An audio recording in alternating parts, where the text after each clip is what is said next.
20.000 menores de edad cruzan solos, sin compañía de adulto alguno, la frontera norteamericana cada año. En los últimos 12 meses, 500.000 de personas ha perdido la vida tratando de cruzar a pie el desierto, lo que demuestra que esta ruta de la esperanza se convierte para muchos en una ruta de la muerte. Hoy tenemos un programa sumamente especial con testimonios vivos de sobrevivientes de ese calvario, es decir, con jóvenes que siendo menores de edad atravesaron la frontera. Quiero presentar primero a la periodista a la que tenemos que agradecer esa investigación. Con nosotros aquí en el estudio, Lara Carolina. Muy buenas noches. Muy buenas noches, Juan Manuel. Muchísimas gracias por tomar este tema. Como no, gracias a ti por traerlo. Y como invitado especial, el actor Rodolfo Jiménez, quien nos viene a ofrecer su testimonio personal. Bienvenido al programa. Muchas gracias por la invitación y como inmigrante que viene a hacer mi sueño realidad aquí en los Estados Unidos, pues vengo de representante, ¿no? De portavoz de todos los miles y millones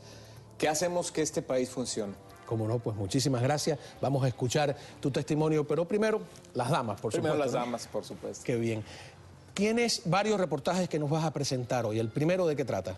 Bueno, el primero habla de dos jóvenes guatemaltecos que cruzaron la frontera y se atrevieron a hacer esto por la necesidad tan fuerte que existen en sus países. Y bueno, son los huérfanos de la frontera. Aquí está.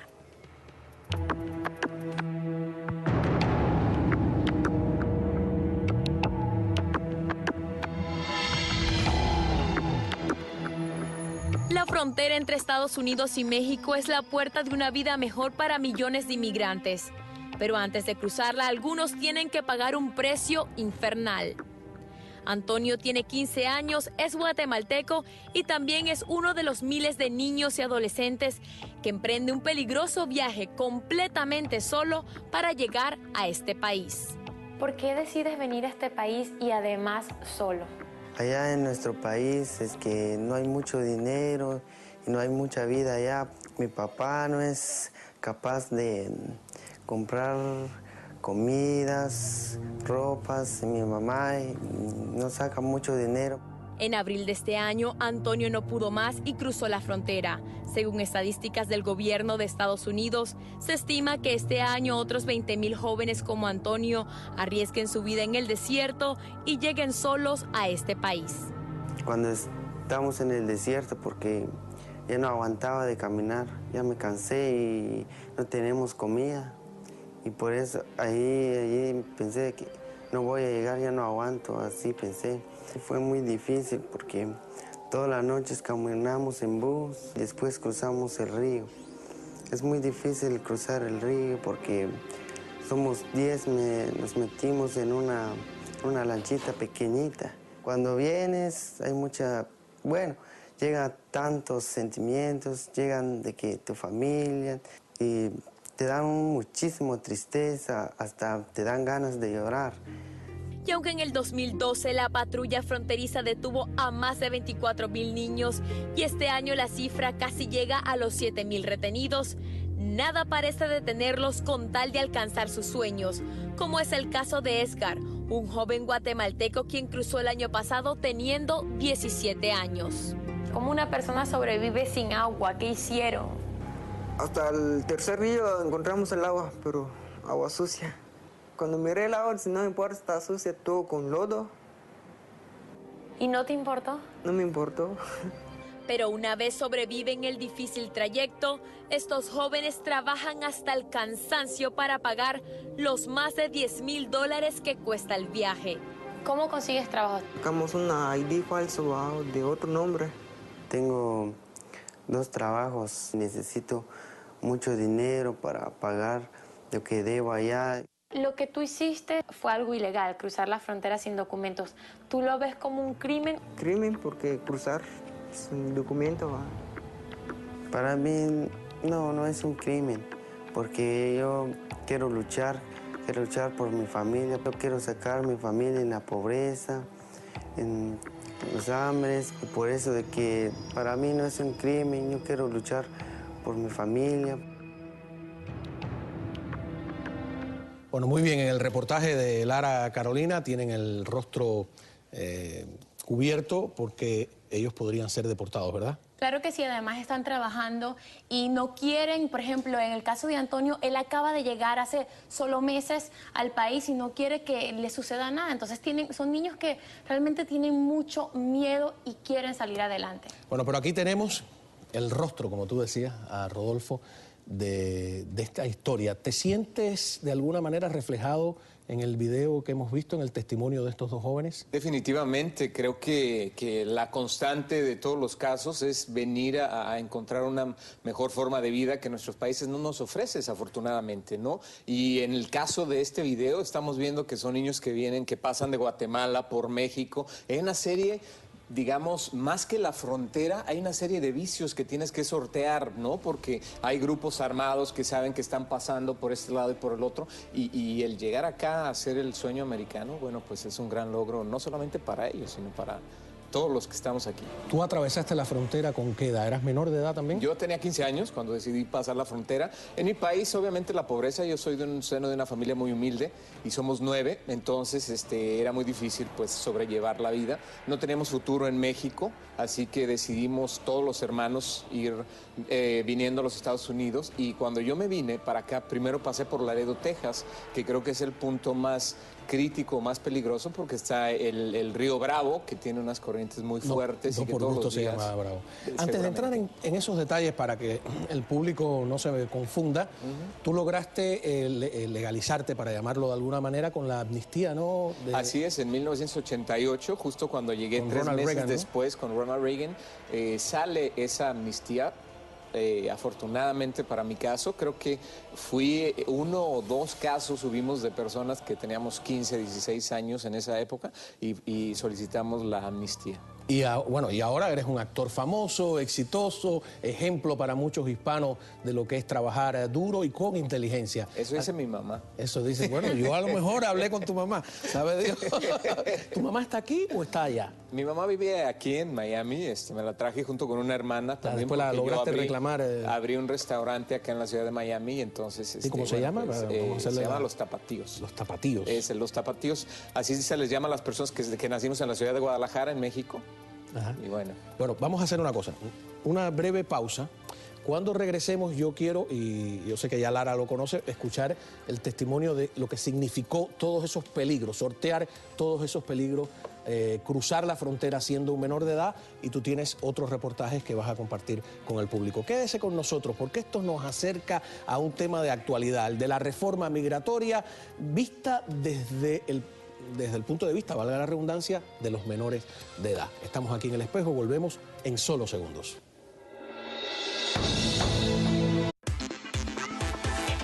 Este segmento es presentado por Sedanos Supermarket.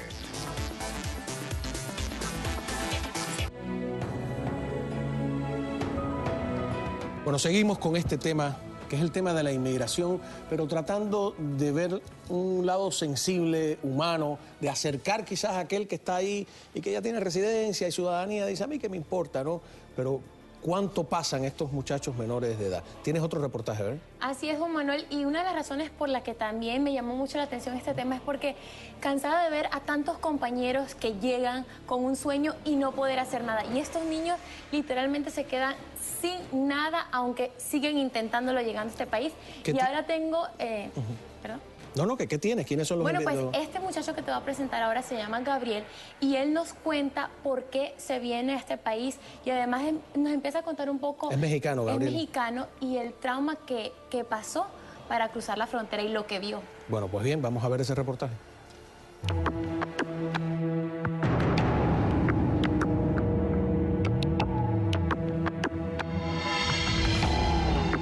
Gabriel no dudó para cruzar la frontera. Cansado de ver que su vida no progresaba en México, decidió irse del país. Esa decisión la tomé hace 6 años porque yo podía ver a las personas allá que habían estudiado, se habían preparado y nunca podían lograr lo que ellos querían. Sin embargo, habían personas que venían 2, 3 años y podían lograr sus cosas. Entonces, esa ilusión que yo podía ver en ellos, todo lo que ellos podían progresar en poco tiempo, en mi realidad iba a ser muy difícil. Quizás me iba a llevar toda la vida o o quizás nunca lo iba a lograr. Estos jóvenes se dan cuenta que sus opciones son muy limitadas. Gabriel se vio amenazado por la violencia que se vive en su país.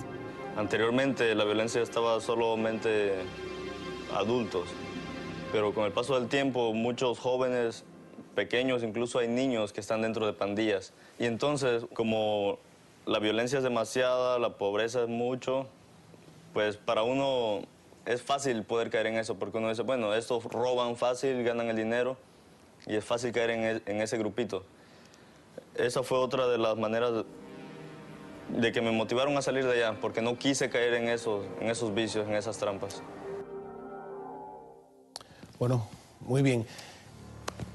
Este es un testimonio ya muy determinado, ¿no? Es la realidad que viven estos jóvenes, no tienen esperanza, hay mucha violencia, hay drogas, es un mundo prácticamente corrompido. Entonces, ante esto, ¿qué otra opción tienen? Prefieren arriesgar su vida antes que quedarse en la miseria prácticamente. Y yo pienso que Rodolfo es la mejor persona que puede decir eso, porque Rodolfo, tú tuviste que hacer muchas cosas cuando eras niño para poder sobrevivir. Fíjate que en el caso particular yo nunca vine porque en México todo el tiempo ha habido violencia, ¿no? Obviamente ahora se exageran un poco más las cosas porque pues hay muchos temas de por medio y muchas cosas que se tienen que decir, ¿no? Y hacer, pero realmente la violencia es más entre los narcotraficantes y demás, pero a mí lo que me llama mucho la atención es que cada vez estamos viendo más jóvenes o más niños pasando la frontera sin la guía de una persona adulta, desmembrándose las familias y diciendo, pues yo quiero cambiar mi forma de ser, ¿no? ¿Qué peligros concretos encontraste tú? Porque hablaste de pandillas, de personas que saben que hay quienes están cruzando y que se quieren aprovechar de ellos. Bueno, mira, la franja fronteriza está definitivamente acaparada por la gente que maneja el narcotráfico, porque saben que estas personas traen dinero o a veces no traen dinero, o porque también los pueden reclutar para que sea parte de sus grupos delictivos. Sicarios, etcétera. Exactamente, sicarios. Es más, el año pasado en México se encontraron varias fosas comunes en donde había 200 y algo de indocumentados que se habían perdido en el camino y que los mataron porque no quisieron ser parte de ese grupo. Para mí, la experiencia que tuve, pues pasar el río Bravo, que es sumamente peligroso y como te dije anteriormente, mucha gente se muere todos los días y después tuve que volver a pasar las montañas por California, por Tijuana específicamente, y también te vas en la noche para poder de alguna manera sortear a la migra, como le decimos nosotros, y es muy peligroso. Subes, bajas, entras, sales y estás en el pleno desierto en algún momento. 400 personas, ¿no? ¿Me decías tú? 477 personas ya han fallecido, lamentablemente. Y en este año. En lo que va del año. En lo que va de este año. O sea, tratando de cruzar el desierto. Tratando de cruzar. Y lo más lamentable es que, aparte de lo que ustedes mencionan, lo que tú mencionabas, también se encuentran con serpientes, cascabeles, espinas. Hay muchísimas más cámaras, aeronaves que están supervisando constantemente esta área. Y obviamente eso hace que los coyotes, que estos guías busquen caminos más remotos. Entonces, cuando se enfrentan a esto se pueden perder y el momento que te pierdes, básicamente perdiste la vida. Claro, 475 personas que son las que se han descubierto, ¿no? Me dijiste que 20.000 menores de edad cruzan anualmente la frontera. Para este año se piensa que van a cruzar, ya la patrulla fronteriza se estima que van a cruzar 20.000 personas, 20.000 niños menores de edad, específicamente niños. Bueno, tú nos tienes otro tercer reportaje con el testimonio de este joven mexicano. Vamos a verlo.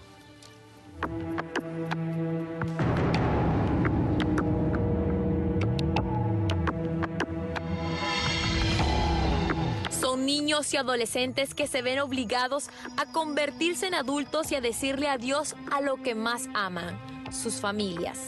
Cuando uno es menor de edad, está pequeño, uno está acostumbrado a la familia. Lo más difícil para mí fue alejarme de mi madre. Y entonces, cuando llegó el momento de despedirme de ella, pues fue algo muy difícil. Verla llorar, ver a mis hermanos, ver a mi papá, que todos se quedaban y yo buscando nuevos horizontes sin saber lo que iba a pasar. Quizás podría encontrarme con la muerte, me podía lastimar, podía quedarme perdido o quizás nunca iba a llegar. Y dejando todo atrás, Gabriel comenzó su odisea por una vida mejor. cuando el bus empezó en marcha, pues ya empecé a sentir otras cosas. Empecé a sentir lo que es tristeza, ver que nadie podía acompañarte, nadie podía ayudarte en nada. Según un reporte de la patrulla fronteriza, el año pasado murieron 477 inmigrantes en el desierto. Pero a pesar de estas estadísticas, estos jóvenes siguen arriesgándolo todo para encontrar un futuro prometedor. Recuerdo el primer día que tuvimos que pasar una montaña bien, ¿cómo se puede decir?, empinada. Todos los que intentaron pasar ahí se resbalaron, se cayeron y se lastimaron. El tercer día, cuando ya estábamos casi cerca de cruzar la frontera, cuando ya teníamos poca comida, poco agua y sin saber qué tanto nos faltaba. Ahorita puedo decir que ya era el tercer día, el último, pero en ese momento yo no sabía cuántos días más quedaban. Solo me quedaba una pequeña botella de agua y decía, no me va a alcanzar. La Fundación Nacional para la Política de Estados Unidos asegura que aunque ha disminuido el número de personas que cruzan, ha aumentado el número de muertos a un 27%. De pronto, pasando una pequeña montaña que estaba cerca ya para cruzar, veo a mi alrededor que habían muchas cosas. Habían algo así, como bolas, como pelotas. Pues está un poco oscuro, no la reconocí.